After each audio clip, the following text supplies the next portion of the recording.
যখন কিয়ামত হবে, ইযা সামাউ ফাতারাত, আসমান ভেঙে চুরচির হয়ে যাবে, ইযা শামসু কুবিরাত, সূর্য নিষ্প্রভ হয়ে যাবে, আলো দেবে না, ওয়াইদান নজুমুন কাদারাত, তারকাগুলি খসে খসে খসে খসে পড়বে, ওয়াইজাল বিহার সুজিরাত, সমুদ্র উত্তোলিত হয়ে শুষ্ক হয়ে যাবে, ওয়াইজাল আরদু মুদ্দাত, আর কিন্তু কিয়ামতের দিন আল্লাহু আকবার, এই জমিন ইযা زلزلت الأرض زلزالها وأخرجت الأرض أثقالها وقال الإنسان ما لها يومئذ تحدث أخبارها। যে জমিনে আমরা বসবাস করি, এ স্বীয় প্রকম্পিত হবে, এমন ঝটকা দেওয়া হবে জমিনকে, ইযা যালজিলাতিল আরদু জিলজালাহা ওয়া আখরাজাতিল আরদু আসকালাহা। বিজ্ঞানীরা জমিনকে খনন করে, পরীক্ষা নিরীক্ষা করে, লোহা বার করে, ইস্পাত বার করে, তেল বার করে, যা কিছু জমিনের মধ্যে আল্লাহ পাক সঞ্চিত রেখেছেন, ওয়া আখরাজাতিল আরদু আসকালাহা, জমিনের অভ্যন্তরীণ ভাগে যা কিছু আছে ওই জমিন সব উপরে বার করে দেবে, কিন্তু আর সেগুলি কারোর কাজে আসবে না। জমিন সব বার করে দেবে, জমিন প্রকম্পিত হবে, সূর্যের মৃত্যু হবে, চাঁদের মৃত্যু হবে, তারকারাজের মৃত্যু হবে, আসমানের মৃত্যু হবে, জমিনের মৃত্যু হবে, ফেরেশতাদের মৃত্যু হবে, ফেরেশতাদের মৃত্যু হবে। আল্লাহু আকবার। একটাই মাত্র ফুৎকার হবে, একটাই ফুৎকার ইসরাফিল দেবে, ইল্লা সাইহাতান ওয়াহিদাতান ফাইযাহুম খামিদুন। একটাই মাত্র ফুৎকার, একটাই মাত্র চিৎকার। আরে সে চিৎকার আল্লাহ অন্য সূরার মধ্যে বলেছেন, আল কারিয়াতু মাল কারিয়া ওয়া মা আদরাকা মাল কারিয়া ইয়াওমা ইয়াকুনুন নাসু কাল ফরাশিল মাবসুস ওয়া তাকুনুল জিবালু কাল ইহলিল মানফুশ। সেই ফুঁকা একটা বিকট শব্দ হবে, মহাপ্রলয়কারী বিকট শব্দ। মাল কারিয়া, সেই মহাপ্রলয়কারী বিকট শব্দটা কি, কেমন? পৃথিবীর বিভিন্ন পারমাণবিক অস্ত্রধারী গ্রেট পাওয়ার, সুপার পাওয়ার দেশগুলির কাছে যে অ্যাটম বোমা আছে, যে অ্যাটম বোমা আছে, আমেরিকার কাছে, রাশিয়ার কাছে, চীনের কাছে, জার্মানের কাছে, ইংল্যান্ডের কাছে, ফ্রান্সের কাছে, ভারতের কাছে, পাকিস্তানের কাছে, উত্তর কোরিয়ার কাছে, যত পারমাণবিক বোমা আছে এগুলি সব এক জায়গায় করে যদি বাস্ট করে দেওয়া হয়, তাহলে মানুষের তৈরি করা বোমার কাছে যেমন পাটকা বাজবে, হযরত ইসরাফিলের সিঙ্গার ফুৎকারের কাছে এই যাবতীয় পারমাণবিক বোমা একটা পটকা বাজের মতন হবে, একটা শহর ধ্বংস করতে পারে, একটা এলাকা ধ্বংস করতে পারে। আর আল্লাহ পাক যে আটম বোমা দিয়ে ধ্বংস করবেন, ইল্লা সাইহাতান ওয়াহিদা, একটাই মাত্র বিকট ফুৎকার হবে, বিকট আওয়াজ হবে, আর তাতে খামিদুন, সব নিথর নিস্তব্ধ হয়ে যাবে। এমনকি যে ইসরাফিল আলাইহিস সালাম সিংহায় ফুৎকার দেবে, আল্লাহর আসমানের কোটি কোটি কোটি কোটি ফেরেশতাও মারা যাবে, জিবরাইলও মারা যাবে, এমনকি ইসরাফিল নিজেও মারা যাবে, মালাকুল মউতও মরে যাবে।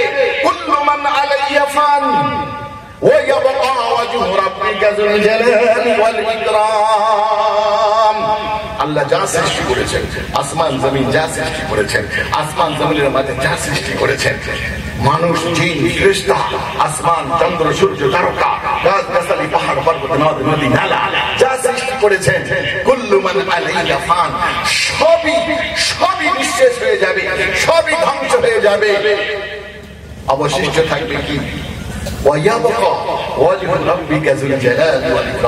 অবশিষ্ট থাকবে কেবলমাত্র মহান আল্লাহ পাকের সত্তা, যিনি মহানুভব, যিনি মহামহিমান্বিত, সেই আল্লাহ পাকের সত্তাই কেবলমাত্র অবশিষ্ট থাকবে, যিনি আউয়াল, যিনি আখির, প্রথমে ছিলেন, বর্তমান আছে, অনাদি অনন্তকাল যিনি থাকবেন। আর সবই নিথর নিস্তব্ধ হয়ে যাবে। সবই নিথর নিস্তব্ধ হয়ে যাওয়ার পর একটা যুগ, 40 হাদিসের মধ্যে এসছে, কেউ 40 দিন বলেছে, কেউ 40 বছর বলেছে, কেউ 40,000 বছর বলেছে। কেবলমাত্র আল্লাহ পাকের সত্তাই বিরাজ করবে, আর সবই ফাইজাহুম খামিদুন, নিথর নিস্তব্ধ থাকবে। এরপরে আল্লাহ পাক আবার স্বীয় কুদরত, আবার কুদরতুল্লাহ চলবে, আবার আল্লাহ স্বীয় কুদরত হযরত ইসরাফিলকে জীবিত করবে। তাকে জীবিত করবে ইসরাফিলকে জীবিত করে আল্লাহ পাক বলবে, এবারে আরেকটা ফুঁক মারো, এবারে আরেকটা ফুঁক মারো, কিন্তু ওই বিধ্বংসী কামানের নেই, আল কারিয়াতু আল কারিয়া, ওই মহাপ্রলয়কারী ফুঁক না, মৃদু ফুঁক, মৃদু ফুক, আল্লাহ, হ্যাঁ, মৃদু ফুক মারো, হ্যাঁ, ওই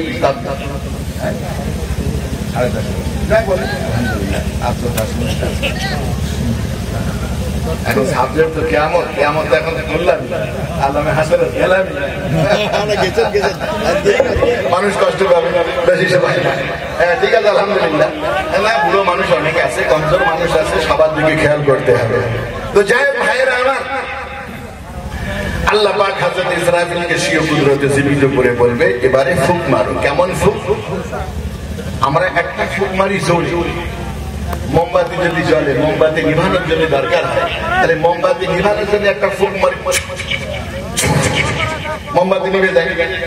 আর আরেকটা ফুক মারি পাটকা দিয়ে, ভাই যে পোয়াল আপনারা বসে আছে, এতে ধিমি ধিমি ধিমি ধিমি আগুন জ্বলে। আর এতে যদি আগুন জ্বালানোর দরকার হয় তাহলে একটা ফুক মারি, পুকুরে আগুন জ্বালানো হয়। দুই রকম ফুক আছে না? একটা ফুটে মোমবাতি হারিকে নিভে যায়, আর আরেকটা ফুটে আবার কি হয়, আগুন জ্বালানো হয়। তো প্রথম ফুক হবে ইল্লা সাইহাতান ওয়াহিদা, যে ফুকে সব ধ্বংস হয়ে যাবে, সব নিভে যাবে। আল্লাহ পাক আবার ইসরাফিলকে জীবিত করে বলবে আরেকটা ফুক মারো। এই ফুকে কিন্তু ধ্বংস করার জন্য না, এবারে সব কিছু জীবিত করার জন্য। সেই ফুক মারবে সূরা ইয়াসিনে আল্লাহ পাক বলেন ওয়া নুফিকা ফিস-সূর ফাইযা হুম মিনাল আজদাসি ইয়ানসিলুন। আবার আরেকটা ফুক মারো, দ্বিতীয় ফুৎকার। মুফাসসিররা বলেন দ্বিতীয় ফুৎকার যার পরিপ্রেক্ষিতে আজদাস, আজদাস মানে যাবতীয় সমাধির স্থল থেকে যে যেখানে মরেছে, মরে তার দেহ সব যেখানে পড়ে রয়েছে সেইখান থেকে ওয়ানুফিকা ফিস-সূরি ফাইযা হুম মিনাল আজদাসি ইয়ানসিলুন। সে যার সমাধিস্থল থেকে, যার মৃতের স্থান থেকে সকলে আবার দ্রুত বেরিয়ে আসবে, দ্রুত বেরিয়ে আসবে। দ্রুত বেরিয়ে কোথায় আসবে? 4 নম্বর ওয়া ইলাইহি তুরজাউন, আলামে হাসর। আলামে হাসর এই আয়াতের মধ্যে এই 4টি আলামের কথা বলা হয়েছে। প্রথমে সৃষ্টি করে আল্লাহ আমাদের স্বীয় কুদরতে আলামে আরওয়াহে রেখেছিলেন, সেখান থেকে মা বাপের মাধ্যমে আলামে দুনিয়ায় জগতে পাঠিয়েছেন, সেখান থেকে আমরা মৃত্যুর পর আলামে বারজাকে থাকবো। ওয়ানুফিকা ফিস-সূরি ফাইযা হুম মিনাল আজদাসি ইয়ানসিলুন। আল্লাহ পাক বলেন সুম্মা ইউহয়িকুম সুম্মা ইলাইহি তুরজাউন, আবার তোমাদেরকে জীবিত করব, আমার কাছে সকলকে একত্রিত করব। কিয়ামতের দিন আল্লাহ আমাদের সকলকে জীবিত করে একত্রিত করবেন। এইটার যারা বিশ্বাস করে, 3টে সবাই বিশ্বাস করে, ছিলাম না, থাকবো না, আছি। পৃথিবীর আস্তিক নাস্তিক সবাই বিশ্বাস করে, একদিন ছিলাম না, একদিন থাকবো না, এখন আছি। কিন্তু আবার যে পুনরায় জীবিত হবো, মৃত্যুর পরে পুনরায় জীবিত হব, এইটার বিশ্বাস করার নাম ঈমান। আর যারা বিশ্বাস করে না তারাই হলো বেঈমান। আল্লাহ পাক ইলাইহি তুরজাউন নিজের কাছে জমা করবে। বুখারী শরীফের হাদিস, হযরত আম্মা জানা আয়েশা সিদ্দিকা রাদিয়াল্লাহু তাআলা বর্ণনা করেন, আমার নবী খুতবা দেওয়ার জন্য মিম্বারে উঠলেন। মিম্বারে উঠে আমার নবী খুতবা দিতে দিতে বললেন, ইয়া আইয়ুহান নাস, হে বিশ্ব জগতের মানব মণ্ডলী, ইন্নাকুম মাহশুরুনা ইলাল্লাহি ইয়াওমাল কিয়ামাহ, হে বিশ্ব জগতের মানুষ, তোমাদের সকলকে মহান আল্লাহ পাক কিয়ামতের দিন, আলামে হাসরে কিয়ামতের দিন তোমাদের সকলকে আল্লাহ নিজের সামনে জমা করবে, একত্রিত করবে। ইন্নাকুম ইউশারুনা ইলাল্লাহি ইয়াওমাল কিয়ামাহ হুফাতান উরাতান গুরলা। কেমন ভাবে তুলবে, কিভাবে তুলবে? উরাতান, হুফাতান, গুরলা।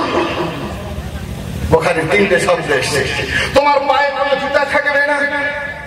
কোরআন মাহফিলে জমা হয়েছেন পায়ে জুতা দিয়ে, কিন্তু কিয়ামতের ময়দানে পায়ে জুতা থাকবে না।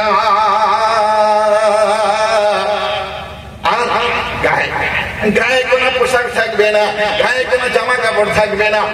ওই নাঙ্গা পা, নাঙ্গা বদন, শরীরে কোন রকম কোন পোশাক আশাক থাকবে না। ন্যাংটা ন্যাংটা গুরলা। গুরলা মানে খতনাবিহীন।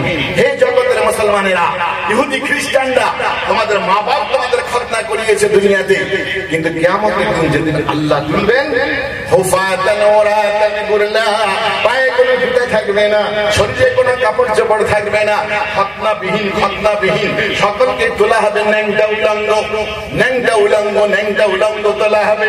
আল্লাহ নবী বলেন, কামা বাদা আউয়ালা খালকিন নুইদু, কামা বাদা আউয়ালা খালকিন নুইদু। দুনিয়ার বুকে তোমরা রাজার ঘরে জন্ম নাও, মুকেশ আম্বানির ঘরে জন্ম নাও, আর ফকিরের ঘরে জন্ম নাও, যেমন তোমরা ন্যাংটা, যেমন তোমরা উলঙ্গ, যেমন তোমরা বেঘর জুতো ছাড়া, খতনাবিহীন ছাড়া দুনিয়ায় তোমাদের জন্ম দিয়েছিলাম, কামা বাদানা আউয়ালা খালকিন নুইদু।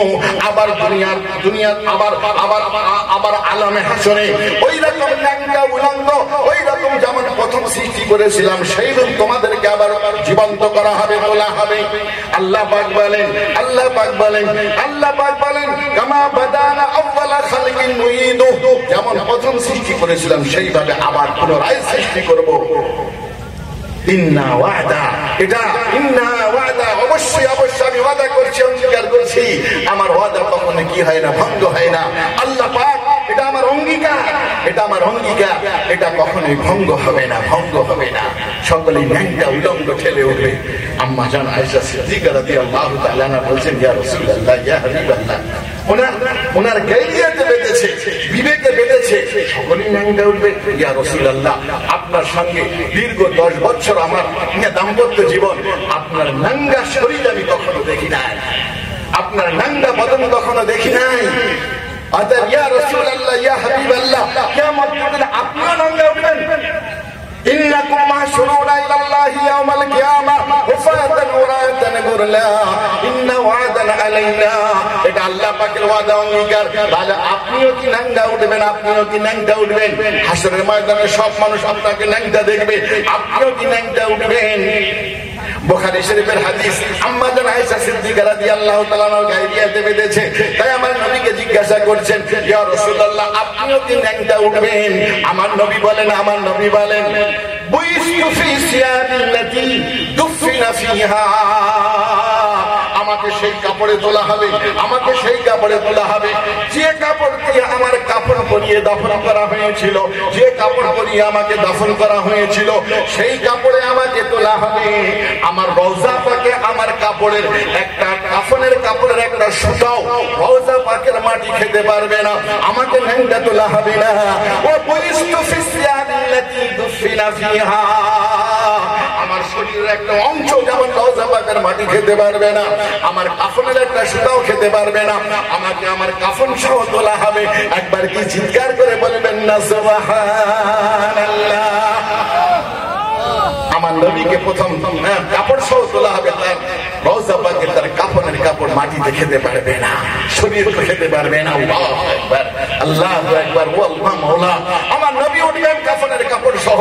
আমার নবী পরবর্তী হাদিসে বলছেন, ওয়া আউয়ালু মা তুকসা ইব্রাহিম খলিলুল্লাহ, সর্বপ্রথম যাকে কাপড় পরানো হবে কিয়ামতের ময়দানে, সর্বপ্রথম যাকে কাপড় পরানো হবে, আউয়ালু মা তুকসা ইব্রাহিম খলিলুল্লাহ, সর্বপ্রথম ইব্রাহিম খলিলুল্লাহকে আল্লাহ পাক ফেরেশতাদের দ্বারা কাপড় পরাবেন। বলুন সুবহানাল্লাহ। মুহাদ্দিস ইকরামগণ, যারা শাইখুল হাদিস, যারা হাদিস পড়ায়, তারা ব্যাখ্যা করে আউয়ালু মা তুকসা ইব্রাহিম খলিলুল্লাহ, সর্বপ্রথম ইব্রাহিম খলিলুল্লাহকে ফেরেশতাদের দ্বারা কাপড় পরানো হবে। এর অর্থ হলো এই, সমস্ত নবীরাও ন্যাংটা উঠবে, প্রথমে তাদের ফেরেশতাদের দ্বারা কাপড় পরানো হবে, আর সব কিয়ামতের ময়দানে সব মানুষ ন্যাংটা থাকবে। ফেরেশতাদের দ্বারা নবীদেরকে কাপড় পরানো হবে, আর আমার নবীর আর পরানো লাগবে না, কাফনের কাপড়ে উঠবে। আর প্রথম ইব্রাহিম খলিলুল্লাহকে, ওখানে আবার অনেক বাহাস আলোচনা আছে, ইব্রাহিম খলিলুল্লাহকে কেন পরানো হবে কাপড়, সে আলাদা কথা। যাই হোক ভাইরা আমার, আউয়াল মা তুকসা ইব্রাহিম খলিলুল্লাহ, হযরতে আম্মা জান আয়েশা সিদ্দিকা বলেন, ইয়া রাসূলুল্লাহ, ইয়া হাবিবাল্লাহ, কি লজ্জাস্কর পরিস্থিতি হবে কিয়ামতের ময়দানে। নবীরা তো কাপড় পেয়ে যাবে, আর সবাই ন্যাংটা থাকবে। ইয়ানজুরু বাযুহুম বাযা, একজন আরেকজনকে দেখবে, নারী পুরুষকে দেখবে, পুরুষ নারীকে দেখবে, যুবক যুবতীকে দেখবে, ওই বৃদ্ধা বৃদ্ধকে দেখবে, একজন আরেকজনকে দেখবে। ইয়ানজুরু বাযুহুম বাযা, একজন যখন আরেকজন আরেকজনকে দেখবে, বড় লজ্জাস্কর পরিস্থিতি হবে, বড় লজ্জাস্কর পরিস্থিতি হবে। আমার নবী বলেন, ও আয়েশা, লজ্জাস্কর পরিস্থিতি হবে না, লজ্জাস্কর পরিস্থিতি হবে না।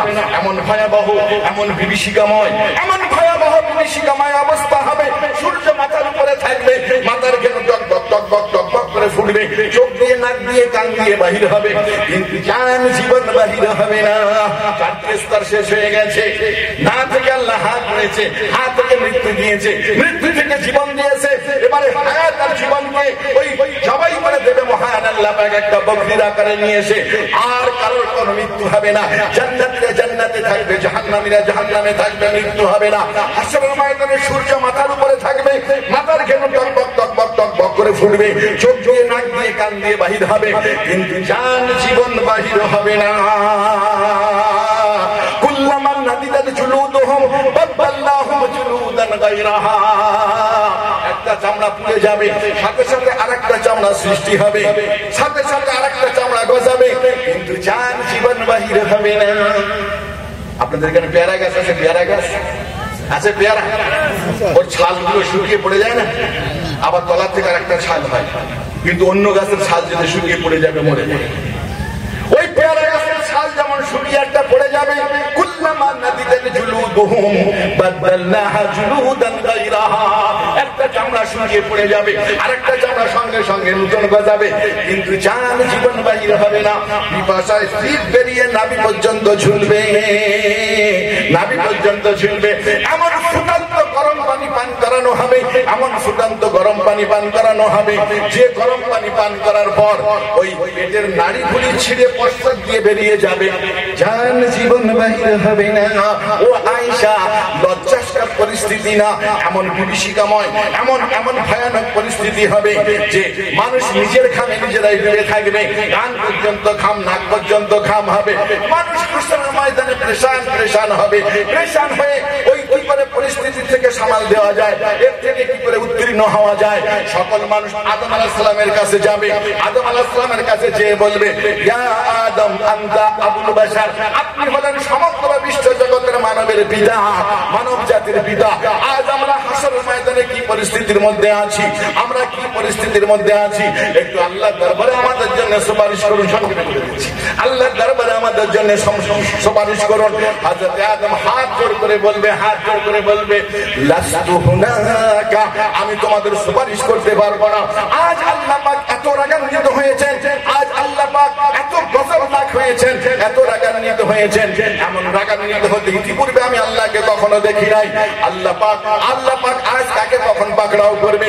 আমি আল্লাহ পাকের একটা হুকুম জান্নাতে থাকাকালীন লঙ্ঘন করেছিলাম। আল্লাহ পাক আমাকে আমার বিবিকে বলেছিলেন, লা তাকরাবা হাযিহিস শাজারা, খবরদার এই গাছের নিকটবর্তী হবে না। দীর্ঘদিন জান্নাতে থাকার পর শয়তানের প্ররোচনায় আল্লাহর হুকুমকে ভুলে যে আমরা শেষ পর্যন্ত ওই নিষিদ্ধ গাছের ফল খেয়ে ফেলেছিলাম।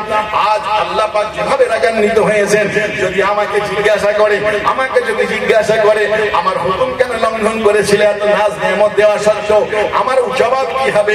নফসি নফসি নফসি, আমার উপায় কি হবে, আমার উপায় কি হবে? তাই শোনো শোনো শোনো, তোমরা সকলে হযরত নূহ আলাইহিস সালামের কাছে যাও, তিনি দুনিয়ার বুকে প্রথম রাসূল, তিনি দুনিয়ার বুকে প্রথম রাসূল, তার কাছে যাও। সব মানুষ হযরত নূহ আলাইহিস সালামের কাছে আসবে। কোরআনে কারীমে হযরত নূহ সম্পর্কে বলা হয়েছে, আবদান শাকুরা, আল্লাহ পাকের অত্যন্ত শুকরগুজার বান্দা। সকলে যে বলবে, আপনি জমিনের বুকে প্রথম রাসূল, প্রথম রাসূল, আল্লাহ আপনাকে আবদান শাকুরা উপাধি দিয়েছে।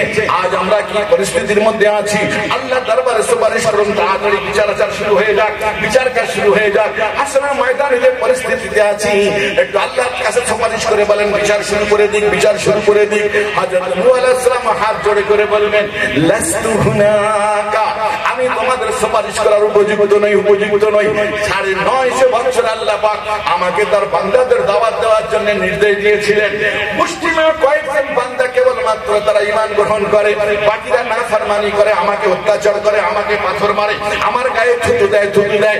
অবশেষে অতিষ্ঠ হয়ে আল্লাহর দরবারে আমি ফরিয়াদ করেছিলাম, রব্বি ইন্নী মাগলুবুন ফান্তাসির, ওহে মাওলা, ওহে মাওলা, আমি পরাজিত, পরাভূত, আপনি আমাকে সাহায্য করুন। ফালিমান মুজিবুন, আল্লাহ কত সুন্দর সাহায্য করেছে।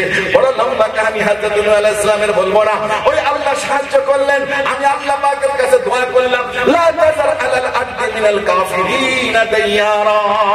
ওহে মাওলা, ওহে মাওলা, জমিনের বুকে কোন কাফের, আল্লাহ আপনার অস্বীকারী কোন জালেমের ঘর বাড়ি অবশিষ্ট রাখবেন না। আল্লাহ পাক বললেন, আল্লাহ পাক বললেন, তুমি একটা কাস্তে নির্মাণ করো আমার সহযোগিতায়। আমি কাস্তে নির্মাণ করলাম, তুফান আসলো, পৃথিবীর সমস্ত কাফিরদের ঘর বাড়ি সব নিমজ্জিত হয়ে ডুবে গেল। আল্লাহ যদি জিজ্ঞাসা করে, ও নূহ, আমার বান্দাদের প্রতি অতিষ্ঠ হয়ে তুমি বদদোয়া করেছিলে, তুমি বদদোয়া করেছিলে, এই বদদোয়া করার হক তোমার কে দিয়েছিল? তবে আমি ওয়াদা করেছিলাম তোমার দোয়া বদদোয়া কবুল করব। তুমি দোয়া না করে বদদোয়া করলে কেন? আমার নবীকেও পাথর মারা হয়েছিল। আল্লাহর নবী, আমার নবীকে আল্লাহ পাকের দরবারে দোয়া করেছিলেন, আমার দোয়া করেছিলেন যে এ আমার কওম আমাকে চিনতে পারেনি, কওম লা ইয়ালামুন ফাগফির ইয়া আল্লাহ, আল্লাহ তুমি maaf করে দাও। কিন্তু তুমি আমার বান্দাদের জন্য বদদোয়া করলে। আমি পরে বুঝতে পারলাম সব যখন ধ্বংস হয়ে গেল, আল্লাহ পাকের কাছে যদি জিজ্ঞাসা করে কি জবাব হবে? নফসি নফসি নফসি। তাই শোনো শোনো শোনো, তোমরা হযরত ইব্রাহিম আলাইহিস সালামের কাছে যাও, তিনি খলিলুল্লাহ, আল্লাহর পরম চরম বন্ধু, তার কাছে যাও। সকলেই হযরত ইব্রাহিম খলিলুল্লাহর কাছে আসবে। হযরত ইব্রাহিম খলিলুল্লাহর কাছে এসে বলবে, আপনি খলিলুল্লাহ, আপনি খলিলুল্লাহ, আল্লাহ আপনাকে খলিলুল্লাহ উপাধি দিয়েছে। আজ হাশরের ময়দানে কি পরিস্থিতি একটু দেখতে পাচ্ছেন। আপনি আমাদের জন্য সুপারিশ করুন, সুপারিশ করুন। হযরত ইব্রাহিম খলিলুল্লাহ হাত জোড়ে করে বলবেন, লাস্তু হুনাকা, আমি তোমাদের সুপারিশ করার উপযুক্ত না, আমি তোমাদের সুপারিশ করার উপযুক্ত না। দুনিয়ার বুকে আমি বাঁচার জন্য তিনটে মিথ্যে কথা বলেছিলাম, কিন্তু সে মিথ্যে কথায় আমি বাঁচতে পারিনি, আল্লাহ আমাকে বাঁচিয়েছিল। কিন্তু আমি 3 বার মিথ্যা কথা বলেছিলাম। মুসনাদে আহমদের মধ্যে 3টে মিথ্যা কথার উল্লেখ আছে। প্রথম মিথ্যা কথা যখন কওমের লোক বলেছিল উৎসবে চলো, আমাদের সঙ্গে উৎসবে চলো, আমি বলেছিলাম ইন্নী সাকিম, আমি বিমার, অসুস্থ। আর আরেকবার মিথ্যা বলেছিলাম যখন মূর্তিগুলো আমি ভেঙে ফেললাম, ভেঙে ফেলার পরে বড় মূর্তির গলায় যখন কোড়াল ঝুলিয়ে দিলাম, ঝুলিয়ে দেওয়ার পরে কওমের লোক জিজ্ঞাসা করে কে করেছিল, আমি তখন বলেছিলাম বাল ফাআলা কাবীরুহুম হাযা, এদের মধ্যে বড়টাই কাজ করেছে, বড়টা, অথচ সে করেনি, আমি করেছিলাম। আমাকে বাঁচাইনি, অগ্নিকুণ্ডে নিক্ষেপ করেছিল, অগ্নিকুণ্ড থেকে আল্লাহ পাক আমাকে উদ্ধার করেছিলেন। আমার বিবিকে নিয়ে যখন আমি হিজরত করে সিরিয়ায় যাচ্ছিলাম, মিশরের জালিম বাদশা আমাকে আমার স্ত্রীকে তার দরবারে নিয়ে গেল, আমাকে জিজ্ঞাসা করলো তোমার সঙ্গে মহিলাটাকে, আমি মিথ্যা বলেছিলাম, ওই মহিলাটা হলো আমার বোন, আমার বোন। কিন্তু তাকে ওই মিশরের বাচ্চা রেহাই দেয়নি, আল্লাহ পাক আমার স্ত্রীকে রক্ষা করেছিল। আমি দুনিয়ার বুকে 3 বার মিথ্যা কথা বলেছিলাম বাঁচার জন্য, কিন্তু মহান আল্লাহ পাক বাঁচিয়েছিলেন, মিথ্যা আমাকে বাঁচায়নি। এই জন্য আমার উপায় এখন কি হবে, কেন মিথ্যা বলেছিলাম যদি আল্লাহ জিজ্ঞাসা করে? নফসি নফসি নফসি। তাই শোনো, তোমরা সব যাও হযরত মূসার কাছে, তিনি কালিমুল্লাহ, আল্লাহ তার সঙ্গে কথোপকথন করেছে। সবাই হযরত মূসার কাছে যাবে, হযরত মূসার কাছে যে বলবে, হে মূসা, আপনি কালিমুল্লাহ, আপনাকে আল্লাহ পাক তাওরাত দিয়েছেন, একটু সুপারিশ করুন। হযরত মূসা হাত জোড় করে বলবেন, লাস্তু হুনাকা, আমি সুপারিশ করতে পারবো না, আমি বনি ইসরাইল সম্প্রদায়ের ছিলাম, ফিরাউনের বংশের কীর্তি সম্প্রদায়ের একটা লোক বনি ইসরাইলের প্রতি জুলুম অত্যাচার করেছিল। আমি রাগ সহ্য করতে না পারে এক থাপ্পড় মেরেছিলাম, এক থাপ্পড়ে সে মরে গেছে। একজন মানুষকে মৃত্যুর দায়ে যদি আজ আল্লাহ পাক আমাকে কৈফিয়ত দেয়, আমি কি উত্তর দেব? নফসি নফসি নফসি। যাও হযরত ঈসার কাছে যাও, তিনি রূহুল্লাহ কালিমাতুম মিনাল্লাহ। সকলে হযরত ঈসা আলাইহিস সালামের কাছে যাবে, হযরত ঈসার কাছে যেয়ে বলবে, ওহে ঈসা, আপনি রূহুল্লাহ, আল্লাহ পাক আপনাকে নিজের হুকুমে সৃষ্টি করেছেন। আল্লাহ পাকের কাছে ফরিয়াদ করুন। হযরত ঈসা হাত জোড় করে বলবেন, আমি এর উপযুক্ত না, আমি এর উপযুক্ত না, তাই তোমরা যাও। সর্বশেষ নবী, বাস আমার কথা শেষ, সর্বশেষ নবী। আমার 11 হয়ে গেল, পাবলিক দেন না, ওই সর্বশেষ হযরত ঈসা আলাইহিস সালামের কাছে যাবেন।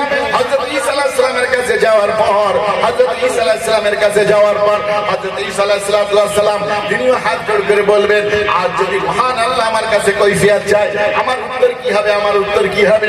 আমি যখন দুনিয়ার মুখ থেকে মহান আল্লাহ আমাকে আসমানে তুলে নেয়, তখন দুনিয়ার মানুষেরা আমাকে আমাকে আল্লাহর পুত্র মনে করে, আমাকে খোদা মনে করে, আমাকে খোদা মনে করে আমার আর আমার মাকে পূজা করেছে, আমার আর আমার মাকে ঈশ্বর মনে করে পূজা করেছে। আল্লাহ যদি আজ আমাকে জিজ্ঞাসা করে তুমি তোমার নিজেকে আর তোমার মাকে খোদা বলে তুমি প্রচার করে এসেছিলে, নইলে কেন বছরের পর বছর হাজার হাজার বছর তোমার আর তোমার মায়ের পূজা করলো মানুষ? আমি যদি উত্তর দেই, সেই উত্তর যদি সঠিকভাবে আল্লাহ পাক গ্রহণ না করে, আমার উপায় কি হবে? আমার উপায় কি হবে? তাই নফসি নফসি নফসি। যাও তোমরা সর্বশেষ নবী, নবীদের নবী, নবীউল আম্বিয়া। আরে আমার নবী হলো নবীদের নবী। পৃথিবীর কোন নবী আর এক নবীর নবী নয়, আর এক নবীর নবী নয়। প্রত্যেকে নিজের এলাকার নবী, প্রত্যেকে নিজের গোত্রের নবী, প্রত্যেকে নিজের কওমের নবী, প্রত্যেকে নিজের সম্প্রদায়ের নবী। আর আমার নবী নবীউল আম্বিয়া, সমস্ত নবীদের নবী। বলেন সুবহানাল্লাহ। হযরত ঈসা আলাইহিস সালাম বলবেন, আমি যতদিন পৃথিবীর বুকে ছিলাম, 43 বছর প্রথম আমি পৃথিবীর বুকে ছিলাম, তুলনা থেকে আল্লাহ পাক আমাকে কথা বলা শিখিয়েছেন। সেই থেকে দুনিয়ার মানুষকে আমি সুসংবাদ দিয়েছিলাম। ওয়াইয ক্বালা ঈসা ইবনে মারইয়াম ইয়া বনী ইসরাঈল ইন্নী রাসূলুল্লাহি ইলাইকুম মুসাদ্দিকান লিমা বাইনা ইয়াদাইয়া মিনাত তাওরাতি ওয়া মুবাশশিরান বিরাসূলিন ইয়াতি মিন বাদি ইসমুহু আহমদ। আমার পরবর্তীতে একজন নবী আসবে, একজন নবী আসবে যার নাম হবে আহমদ, যার নাম হবে আহমদ। আহমদ, আমি সেই নবী আহমদের যার সুসংবাদ দিয়ে এসেছি। তোমরা সর্বশেষ সেই নবীর কাছে যাও। সেই নবী সম্পর্কে মহান আল্লাহ পাক, মহান আল্লাহ পাক সূরা আল ফাতহার মধ্যে ঘোষণা দিয়ে দিয়েছেন, লিয়াগফিরা মা তাকাদ্দামা মিন যামবিকা ওয়া মা তাআখার। সেই নবীর পশ্চাতের পূর্বের সমস্ত গুনাহ আল্লাহ পাক maaf করে দিয়েছেন। বলেন সুবহানাল্লাহ। আর নবী সম্পর্কে আল্লাহ এখনো গ্যারান্টি দেয়নি, তাদের জিজ্ঞাসা করতেও পারে, নাও পারে, কিন্তু সেই নবীর সম্পর্কে দুনিয়ার বুকে আল্লাহ গ্যারান্টি দিয়ে দিয়েছেন, লিয়াগফিরা মা তাকাদ্দামা মিন যামবিকা ওয়া মা তাআখার। তার পূর্বের পশ্চাতের সমস্ত গুনাহ আল্লাহ maaf করে দিয়েছেন। কোন ফেরেশতার ক্ষমতা নাই, মুনকার নবীর ক্ষমতা নাই আমার নবীর গুনাহ লেখার। বলেন সুবহানাল্লাহ। যাও যাও যাও তোমরা সেই নবীর কাছে যাও, সর্বশেষ নবীর কাছে যাও, সর্বশেষ নবীর কাছে যাও। হাসরের ময়দানের সমস্ত মানুষরা আমার নবীর কাছে আসবেন, আমার নবীর কাছে আসবেন, আমার নবীর কাছে এসে ফরিয়াদ করবেন, ইয়া রাসূলুল্লাহ, ইয়া হাবিবাল্লাহ, আল্লাহ আপনাকে মহব্বত করে, আল্লাহ আপনাকে পছন্দ করে, আল্লাহর হাবিব আপনি, আল্লাহর হাবিব আপনি। হাসরের ময়দানে আপনি দেখতে পাচ্ছেন আমরা কিরূপ ভাবে পেরেশানির মধ্যে আছি, কি অবস্থায় আছি। আল্লাহ পাককে বলেন বিচার শুরু করতে, বিচার শুরু করতে। আল্লাহ পাকের কাছে ফরিয়াদ করুন, আপনি সেই নবী, লিয়াগফিরা মা তাকাদ্দামা মিন যামবিকা, আপনার পূর্বের পশ্চাতের সমস্ত গুনাহ আল্লাহ maaf করে দিয়েছেন, আপনি সুপারিশ করুন, সুপারিশ করুন। আমার নবী বলেন, বুখারীর হাদিস, আমার নবী বলেন, আমি সিজদায় পড়ে যাব, মাকামে মাহমুদে অবস্থান করব। মাকামে মাহমুদ হাসরের ময়দানে সেই প্রশংসিত জায়গা, যেখানে আল্লাহর নবী, আল্লাহর নবী, আল্লাহর নবী, আল্লাহর নবী যেখানে যেখানে যেখানে অবস্থান করবেন। আমরা আযানের পরে দোয়া করি, আমরা আযানের পরে দোয়া করি, আল্লাহুম্মা রাব্বা হাযিহি দাওয়াতি তাম্মা ওয়াস সালাতিল কায়িমা আতি মুহাম্মাদানিল ওয়াসিলাতা ওয়াল ফাযিলা ওয়া বা'আথহু মাকামান মাহমুদা। আল্লাহর নবী বলেন, আযানের পর আযান শুনে, আযানের পর আযান শুনে আমার উম্মতের মধ্যে যারা এই দোয়া করবে, আমার জন্য দোয়া করবে, ওয়া বা'আথহু মাকামান মাহমুদা ওয়াজাবাত লাহু শাফাআতি, কিয়ামতের দিন তার জন্য আমার সুপারিশ করা অপরিহার্য, ওয়াজিব হয়ে যাবে। বলুন সুবহানাল্লাহ। ও ভাই, আযান শুনে দোয়া পড়ি তো আমরা নাকি? পড়ি তো? আরে ভাই, অনেকে তো নামাজই পড়ে না, তো আযানের দোয়া, নামাজ পড়া দরকার না? দরকার না। আযান শোনার সাথে সাথে প্রস্তুতি নিতে হবে। আর নবীর জন্য দোয়া, ওয়া বা'আথহু মাকামান মাহমুদা, কোন নবীকে আল্লাহ পাক মাকামে মাহমুদ দেবে না। এই দোয়া আল্লাহ নবীর যে উম্মত করবে, আল্লাহ নবী সহিহ বুখারীর হাদিস, ওয়াজাবাত লাহু শাফাআতি, আমার সুপারিশ তার জন্য অপরিহার্য, আমি সুপারিশ করবই। তো সেই মাকামে মাহমুদে আমার নবী সিজদায় পড়ে যাবেন, সিজদায় দীর্ঘ সময় পড়ে থাকবেন, দীর্ঘ সময় সিজদায় পড়ে আল্লাহ পাকের প্রশংসা করবেন, আল্লাহ পাকের হামদ করবেন, আল্লাহ পাকের গুণকীর্তন করবেন। যত সময় আল্লাহ রাজি না হয়ে যায়, আল্লাহ পাকের রাগ প্রশমিত না হয়, আল্লাহ পাকের ক্রোধ যত সময় প্রশমিত না হয়, আল্লাহ পাকের প্রশংসা করবেন, আল্লাহ পাকের গুণকীর্তন করবেন। আমার নবী তার নিজের ভাষায় আল্লাহর গুণকীর্তন প্রশংসা করবেন সিজদায় পড়ে থেকে। দীর্ঘ সময় সেজদায় পড়ে থাকবে, সেজদায় পড়ে আল্লাহ পাকের দরবারে যখন তার প্রশংসা করবে, আল্লাহর ক্রোধ যখন প্রশমিত হবে, আল্লাহর রাগ যখন প্রশমিত হবে, আল্লাহ আমার নবীর প্রতি সন্তুষ্ট হবেন, আল্লাহ আমার নবীর প্রতি সন্তুষ্ট হবেন। আমার নবীর প্রতি সন্তুষ্ট হয়ে আমার নবীকে ডেকে বলবেন, ইয়া হাবিবি, ও আমার হাবিব। হাবিবকে আমার নবী, আপনার নবী। হাবিব কাকে বলে আবার আলাদা ব্যাখ্যা। আল্লাহ হযরত আদমকে সফিহুল্লাহ, হযরত ইব্রাহিমকে খলিলুল্লাহ, হযরত মুসাকে কলিমুল্লাহ, হযরত ঈসাকে রূহুল্লাহ, হযরত ইসমাঈলকে জবিহুল্লাহ, হযরত দাউদকে খলিফাতুল্লাহ, এরকম বিভিন্ন নবীকে বিভিন্ন উপাধি দিয়েছেন। আমার নবী মহান মাওলার কাছে ফরিয়াদ করে বলেন, ওহে মাওলা, তুমি হযরত আদমকে সফিহুল্লাহ, তুমি হযরত নূহকে নজিউল্লাহ, তুমি হযরত দাউদকে খলিফাতুল্লাহ, তুমি হযরত মুসাকে কলিমুল্লাহ, তুমি হযরত ঈসাকে রূহুল্লাহ, তুমি হযরত ইব্রাহিমকে খলিলুল্লাহ। এই সুন্দর নামে তাদেরকে ডেকেছো, কত সুন্দর নামে তাদেরকে তুমি সম্বোধন করেছো। হে মাওলা, আমার জন্য তুমি কি নাম নির্বাচন করেছো, আমার জন্য কি নাম নির্বাচন করেছো? মহান আল্লাহ পাক বলেন, আদম আমার কাছে তওবা করেছে 300 বছর যাবত। রব্বানা যালামনা আনফুসানা ওয়া ইল্লাম তাগফির লানা ওয়া তারহামনা ওয়া লানাকুনান্না মিনাল খাসিরিন। আমি তার তওবা করে মামলা পরিষ্কার করে দিয়েছি, তার উপাধি দিলাম সফিহুল্লাহ। হযরত দাউদ রাখাল ছিলেন, রাখাল, ছাগল চড়াতেন, ছাগল, সেখান থেকে তুলে এনে তাকে খলিফা বানালাম, তার উপাধি দিলাম খলিফাতুল্লাহ। হযরত নূহ আলাইহিস সালাম এত ক্রন্দন করেছেন, এত ক্রন্দন করেছেন, এত ক্রন্দন করেছেন, আমার দরবারে এত কান্নাকাটি করেছেন, উপাধি দিলাম নাজিমুল্লাহ। হযরত ইসমাঈল আমার জন্য জবাই হয়ে গেছে, আমার জন্য জবাই হয়ে গেছে, ও তার উপাধি দিলাম জবিহুল্লাহ। হযরত ইব্রাহিম আমার কাছে সাহায্য প্রার্থনা করেছে, আমি তার জন্য ইয়া নারুকুনি বারদান ওয়া সালামান আলা ইব্রাহিম, আমি হযরত ইব্রাহিমকে খলিলুল্লাহ উপাধি দিলাম, খলিলুল্লাহ উপাধি দিলাম। হযরত ঈসাকে আমি উপাধি দিলাম রূহুল্লাহ।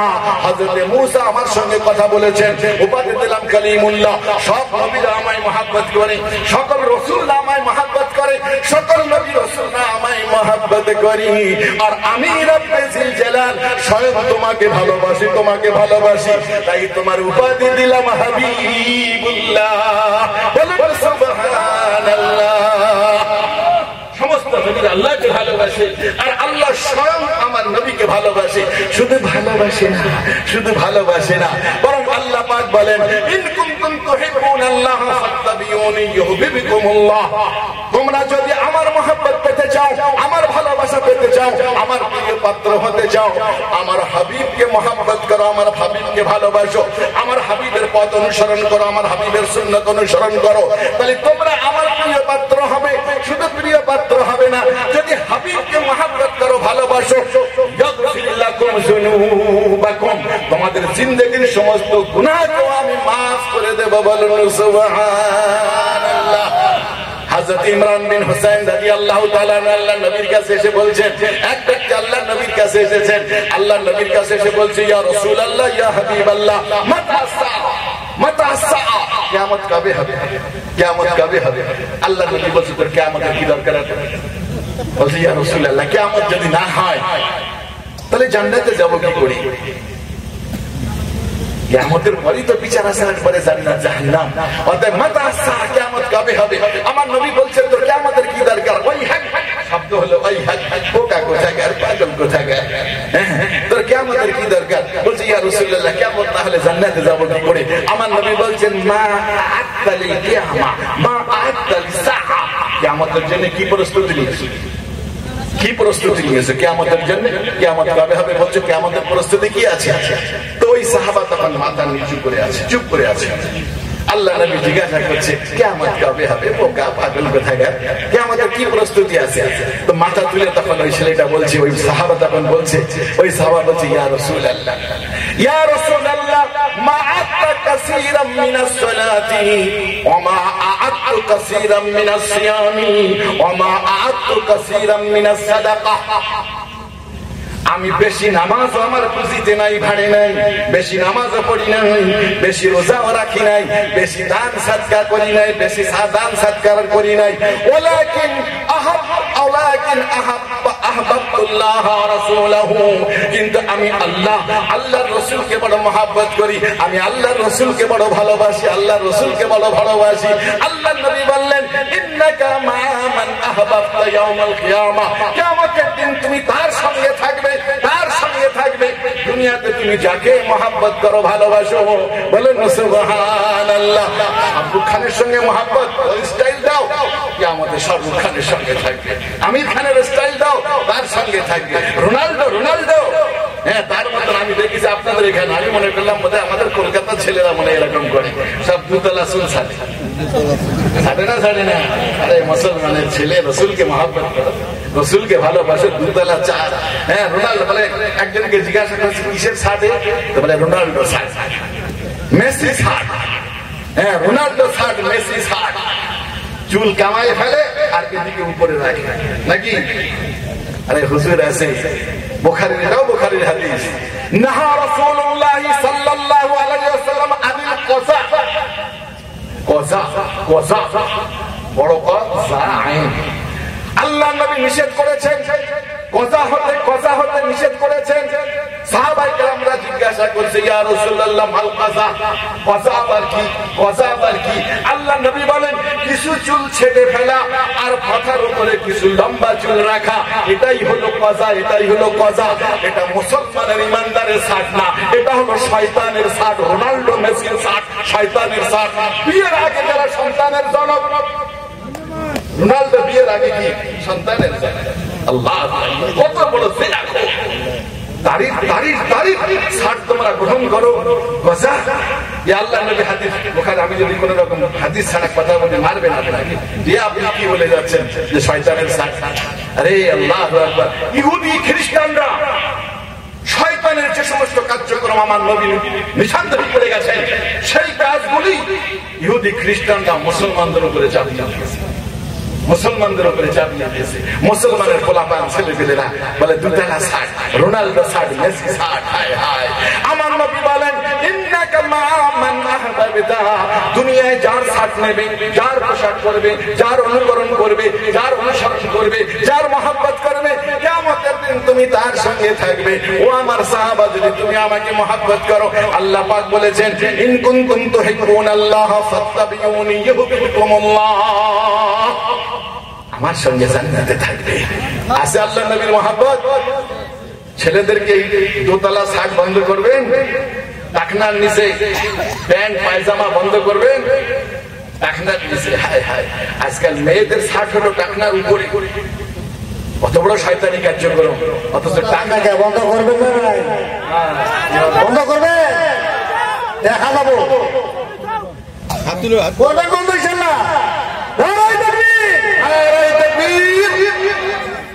মাশাআল্লাহ, জাযাকাল্লাহ। হ্যাঁ, চলো এতটুকু যদি আমরা আমল করতে পারি আল্লাহর নবীর মহব্বতে, তো আল্লাহর নবী গ্যারান্টি দিয়েছে, ইন্নাকা মা মান আহবাবতা, আমার সঙ্গে থাকবে যে আমাকে মহব্বত করবে।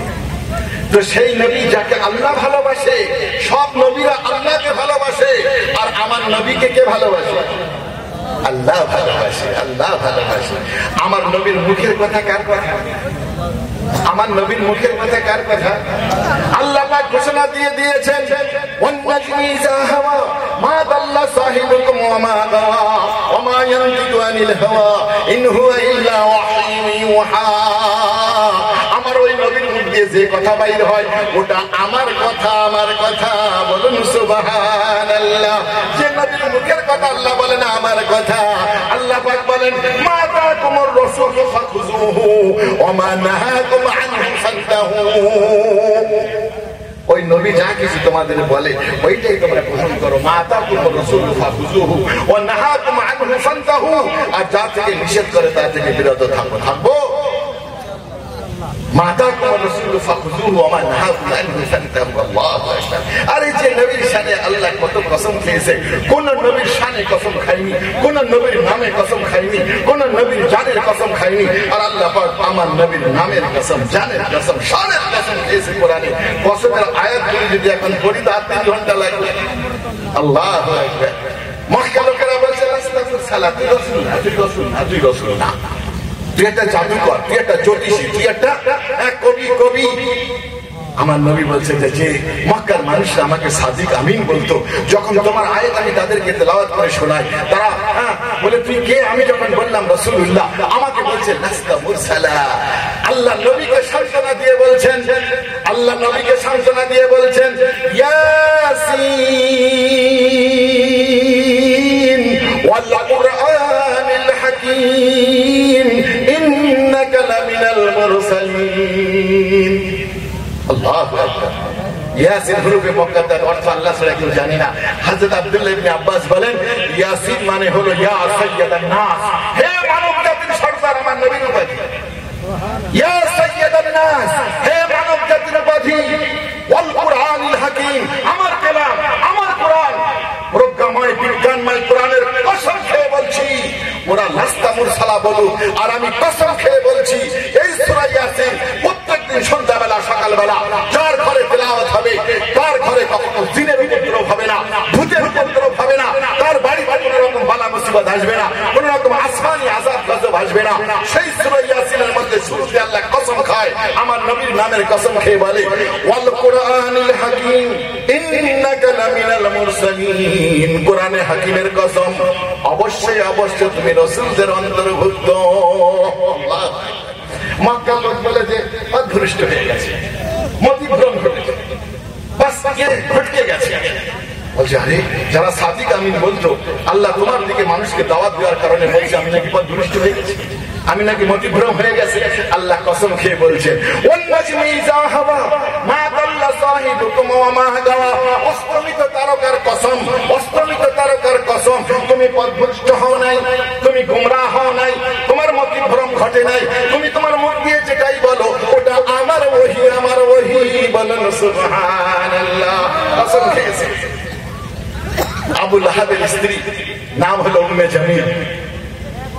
এক দেওয়াল, এ পাশে আল্লাহ নবীর বাড়ি, এ পাশে হলো আবু লাহাবের বাড়ি। তার স্ত্রী উম্মে জামিল রোজ দেয়ালে কান লাগিয়ে লাগিয়ে শোনে যে একজন ফেরেশতা এসে আল্লাহ নবীর উপরে কিছু সূরা আয়াত নাযিল করে, সূরা আয়াত নাযিল করে শোনে। দুদিন আর শুনতে পাচ্ছে, 2 দিন আল্লাহ নবী অসুস্থ, জিবরাইল আসে, শুনতে পায় না। শুনতে যখন পায় না তো সকালবেলা উম্মে জামিল চাচি বলছে এই বেটা, তোর কাছে যে শয়তানটা আসলো সে আর এখন আসে না, 2 রাত তো তাকে আসতে দেখি না। বলে আরে জিবরাইল আসছে না বলে তাই বলে আমাকে শয়তান আসতো আমার কাছে। আল্লাহ নবী ব্যথিত হলেন, দুঃখিত হলেন। আল্লাহ কসম খাচ্ছেন ওয়াল্লাহি ওয়াল্লাইলি ইযা সাজা মা ওয়াদ্দাআকা রাব্বুকা ওয়া মা ক্বালা। ওয়াদ্দুহা ওয়াল্লাইল, আরে আল্লামা তাফতাজানি যে ব্যাখ্যা করেছে এই সূরার, আল্লাহু আকবার। ওয়াদ্দুহা ওয়াল্লাইলি ইযা সাজা, আপনার নুরানি চেহারার কসম, আপনার জ্যোতির্ময় চেহারার কসম, আপনার কুচকুচে কালো কোকড়ানো চুলের কসম, লাইল মানে কালো চুল, আপনার কালো কোকড়ানো চুলের কসম, আপনার নুরানি আর উজ্জ্বল চেহারার কসম। মা দাল্লা সাহিবুকুম ওয়া মা গাওয়া। আল্লাহু আকবার। কসম খেয়ে খেয়ে বলছেন। এরকম হাজারো কোরআনে আল্লাহ পাক আমার নবীর কসম, যে নবীকে আল্লাহ ভালোবাসে। আল্লাহ বলছে মাতাকুমুর রাসূল, ওই রাসূল যেটা তোমাদের কাছে পেশ করে ওইটাই আমার শরীয়ত। ওই রাসূল যা থেকে নিষেধ করে তা থেকে বিরত থাকো। সেই রাসূলকে মানলাম না, নেতা নেত্রীর কথায় নামাজ ছেড়ে দিলাম, নেতা নেত্রীর কথায় ঘুষ খেলাম, ওই প্রকল্পের টাকা মেরে খেলাম। হ্যাঁ মুসলমান, তো আমার নবী সিজদায় পড়ে যাবেন, সিজদায় পড়ে যাবেন। আল্লাহ পাক আমার নবীকে কি বলে ডাকবেন? ইয়া হাবিবি ইয়া হাবিবি ইরফা রাসাক ইরফা রাসাক কুলফা তুসমা সালফা তুতা ইশফা ফাতুশফা। ও আমার হাবিব, ও আমার পরম বন্ধু, ও আমার জিগরি দোস্ত, ইরফা ইরফা রাসাক, তুলুন আপনার মাথা তুলুন, ইরফা রাসাক, আপনার মাথা তুলুন, আপনার মাথা তুলুন। কুল ফাতুসমা, কি বলবেন বলুন, কি বলবেন বলুন, আপনারই কথা শোনা হবে। সালফা তুতা, কি আবেদন করবেন করুন, কি নিবেদন করবেন করুন, আপনার আবেদন নিবেদন পূর্ণ করা হবে। ইশফা ফাতুশাফা, কাদের জন্য সুপারিশ করবেন, আমি তাদের সুপারিশ গ্রহণ করব, বলুন সুবহানাল্লাহ। আল্লাহ রাসূলকে হাবিব মানবেন, তার ইতাআত করবেন। কিয়ামতের দিন সব নবীরা নফসি নফসি, আর আল্লাহ আমার নবীকে বলবেন, বলো কি বলবে, কুল ফাতুসমা সালফা তুতা, কি আবেদন করবে করো, পূর্ণ করা হবে। ইশফা ফাতুশাফা, ও তাফসীর কোরআন মাহফিলের ভাইরা, আল্লাহ নবীকে মহব্বত করেন, আল্লাহ নবীর তরিকায় চলেন, কিয়ামতের দিন হিসাব দেওয়া লাগবে না। যখন আল্লাহ বলবেন ইশফা ফাতুশাফা, কাদের সুপারিশ করতে চাও করো, আমি কবুল করব। আল্লাহ নবী মাথা তুলবেন, মাথা তুলে বলবেন, আমার ওই সমস্ত বান্দারা আমার প্রতি ইয়াকিন করে, তোমার প্রতি তাফসীরুল কোরআনের প্রতি বিশ্বাস করে, যারা রাত জেগে কোরআনের তাফসীর শুনেছেন, ওই সকল উম্মতরা, ওই সকল আমার বান্দারা, ওই সকল আমার বান্দারা, তাদের সকলকে বেহিসাব ওরা আমার কাছে ফরিয়াদ করেছে, তাড়াতাড়ি আল্লাহকে বলো যাতে হিসাব কিতাব শুরু হয়ে যায়। আমি তোমার দরবারে বলছি, বেহিসাব আমার উম্মতকে জান্নাত দিয়ে দাও। হিসাব দিলে ফেসে যাবে, হিসাব দিলে ফেসে যাবে, হিসাব দিতে পারবে না, তাই বেহিসাব জান্নাত দিয়ে দাও। আল্লাহ পাক একটা সংখ্যা নির্ণয় করবেন, একটা সংখ্যা নির্ধারণ করবেন। কিসের সংখ্যা? কত সংখ্যা? 1 লাখ, 1 কোটি, 1 বিলিয়ন, 1 মিলিয়ন? আরে আল্লাহ তো তার শানের মোতাবিক, তার শান মোতাবিক সংখ্যা বলবেন। এত সংখ্যা তোমার উম্মতকে আমি হিসাব ছাড়াই জান্নাতে দিয়ে দিলাম, বলেন সুবহানাল্লাহ। নারে তাকবীর। আল্লাহর রহমতের প্রতি ভরসা আছে? লা তাকনাতু মিন রাহমাতিল্লাহ, ইন্নাল্লাহা ইয়াগফিরুয যুনুবা জামিআ। আল্লাহ বলেন, লা বালাগাতিয যুনুব আনানাস সামা, তোর গুনাহ যদি আসমান পর্যন্ত পৌঁছে যায়, আর তুই যদি একবার বলিস তাওবা, আল্লাহ মাফ করে দে, আল্লাহ মাফ করে দে। কদ গফরতু লাকুম ওয়ালা উবালি, আমি মাফ করে দেবো, কারোর পরোয়াই করব না। আমার নাম গফফার, আমার নাম গফুর। সুবহানাল্লাহ, সুবহানাল্লাহ। একটা সংখ্যা নির্ণয় করবে, আমার নবী বলে আমি সন্তুষ্ট হব না, আমি ওই সংখ্যায় সন্তুষ্ট হব না, আমি আবার সিজদায় পড়ে যাব, আবার আল্লাহর প্রশংসা গুণকীর্তন করব। আল্লাহ পাকের গুণকীর্তন প্রশংসা করার পর আল্লাহ খুশি হয়ে আবার আমাকে ডেকে বলবেন, ইয়া হাবিবি ইরফা রাসাক কুল ফাতুসমা, কি বলবে বলো, সালফা তুতা ইশফা ফাতুশাফা। আল্লাহ আরেকটা সংখ্যা বলবেন, এবং সেই সমপরিমাণ সংখ্যা মানুষ, তাদেরকে বেশাব আল্লাহ পাক জান্নাতে দেবেন, জান্নাতে দেবেন, জান্নাতে দেবেন। কিন্তু আল্লাহ পাক তারপরে সন্তুষ্ট হবে না। বুখারীর রিওয়ায়াত 2 রকম, 3 বার বা 4বার আল্লাহ আবার সিজদায় যাবে, আল্লাহ নবী সিজদায় যাবে, এবং তারপর আল্লাহ পাক বলবেন যে এবারে তুমি সন্তুষ্ট হয়েছো, আমি তোমার উম্মতকে